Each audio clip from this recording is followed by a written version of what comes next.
Semangat pagi, salam sehat untuk kita semua. Perkenalkan, saya Dr. Tini Evrianti, spesialis penyakit dalam Vinasim yang bertugas di Rumah Sakit Tingkat 2 Dr. Akagani Kesdam 2 Sriwijaya.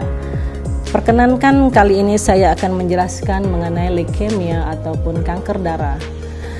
Leukemia berasal dari kata leu atau leukosit dan emia yang artinya darah.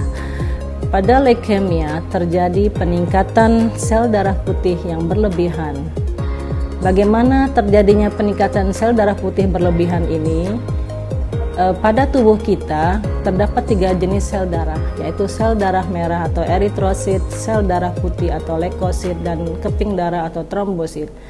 Ketiga jenis sel darah ini dibentuk dari sumsum tulang kita, terutama di sumsum tulang pipi, yaitu di tulang vertebrae, di tulang dada, dan di tulang panggul.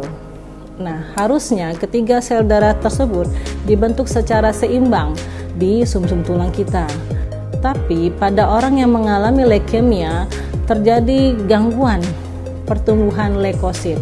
Jadi selnya itu leukositnya tumbuh lebih, proliferasinya lebih cepat dan pematangannya abnormal, sehingga peningkatan proliferasi dan pematangannya abnormal leukosit ini akan menekan pertumbuhan kedua sel normal yang lainnya, yaitu dalam hal ini eritrosit dan trombosit, sehingga akhirnya muncullah berbagai macam gejala-gejala dan tanda pada orang leukemia.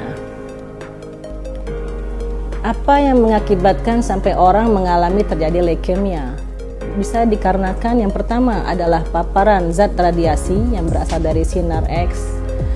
Yang kedua bisa disebabkan karena bahan-bahan pengawet yang terdapat dari bahan makanan, baik yang kita makan secara langsung, secara disengaja maupun tidak sengaja. Dan yang ketiga bisa juga dikarenakan dari bahan-bahan kimia dari tempat kerja kita, misalnya dari pestisida, cat, dan bahan-bahan lainnya saat kita bekerja.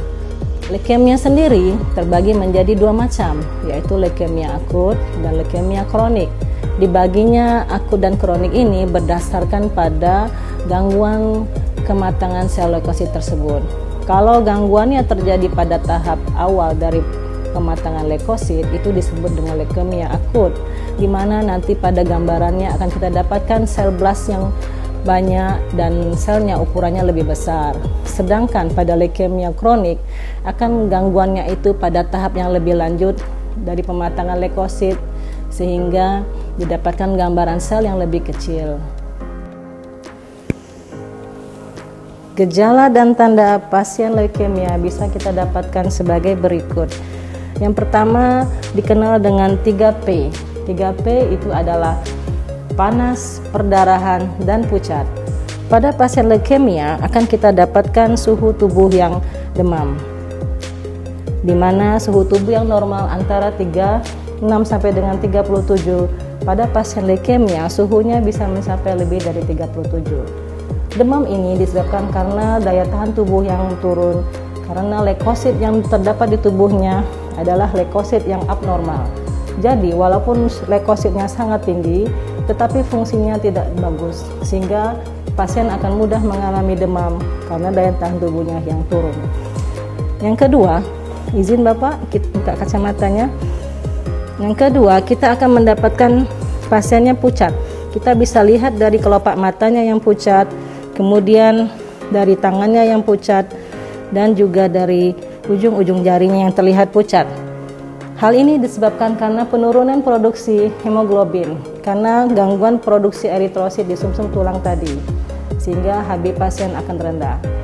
Yang ketiga, pasien akan kita dapatkan tanda-tanda perdarahan yang diawali dengan mimisan, kemudian gusi berdarah, lalu kita bisa dapatkan tanda-tanda perdarahan di kulitnya berupa bintik-bintik merah ataupun bercak-bercak kebiruan.